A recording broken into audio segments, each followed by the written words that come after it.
পরবর্তী যে খবরের দিকে নজর রাখবো, 14ই আগস্ট আরজিকর হাসপাতালে যে হামলার ঘটনা ঘটেছিল, সেই হামলার ঘটনায় এবার ধৃত বেড়ে 37।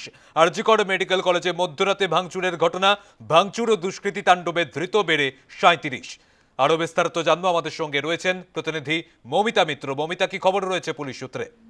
আর দেখো, এই দুষ্কৃতী তাণ্ডবের ঘটনা ঘটার পর থেকেই কলকাতা পুলিশের তরফ থেকে তারা কিন্তু তৎপরতার সঙ্গে বিভিন্ন ছবি তারা সোশ্যাল মিডিয়া আপলোড করেছিলেন এবং একই সঙ্গে দুষ্কৃতীদের ধরা বা তাদেরকে আইডেন্টিফাই করার ক্ষেত্রে কিন্তু পুলিশ যথেষ্ট তৎপরতার সঙ্গে সেই কাজ চালিয়ে যাচ্ছে।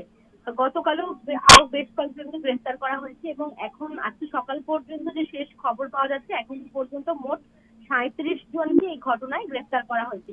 এবং মূলত টালা থানা, উল্টোডাঙ্গা থানা, শ্যামপুকুর থানা এই এবং আজিকর চত্বর এই জায়গাগুলো থেকে আরো বেশি করে নজরদারি করা হচ্ছে এবং যে ছবিগুলো সোশ্যাল মিডিয়া আপলোড করা হয়েছিল, কলকাতা পুলিশের ফেসবুক পেজ থেকে যে ছবিগুলো পোস্ট করা হয় সেখান থেকেও আরো কয়েকটি তথ্য পাওয়া গিয়েছে এবং সেখান থেকেও মূলত আরো কয়েকজনকে গ্রেফতার করা হয়েছে। এখনো পর্যন্ত 37 জন গ্রেফতার করা হয়েছে এই ঘটনায় এবং পুলিশের তরফ থেকে আবেদন জানানো হয়েছে যে যাদের ছবি প্রকাশ করা হয়ে তাদের সম্পর্কে কোনো তথ্য যদি কারো কাছে থাকে তারা যদি পুলিশের সঙ্গে যোগাযোগ করেন। ইতিমধ্যেই তুমি জানো যে টালা, উল্টোডাঙ্গা এবং শ্যামপুকুর এই 3 থানা এলাকায় জমায়েতে নিষেধাজ্ঞা জারি করা হয়েছে আইন শৃঙ্খলা বজায় রাখার জন্য, মূলত এই নিষেধাজ্ঞা। এবং পুলিশের তরফ থেকে যেটা বলা হচ্ছে যে তারা তৎপরতার সঙ্গে দুষ্কৃতীদের খোঁজ চালাচ্ছেন এবং যে কয়েকজনকে ইতিমধ্যে গ্রেফতার করা হয়েছে তাদেরকে জিজ্ঞাসাবাদ করে আর বাকিদের খোঁজ পাওয়ার চেষ্টা করা হচ্ছে।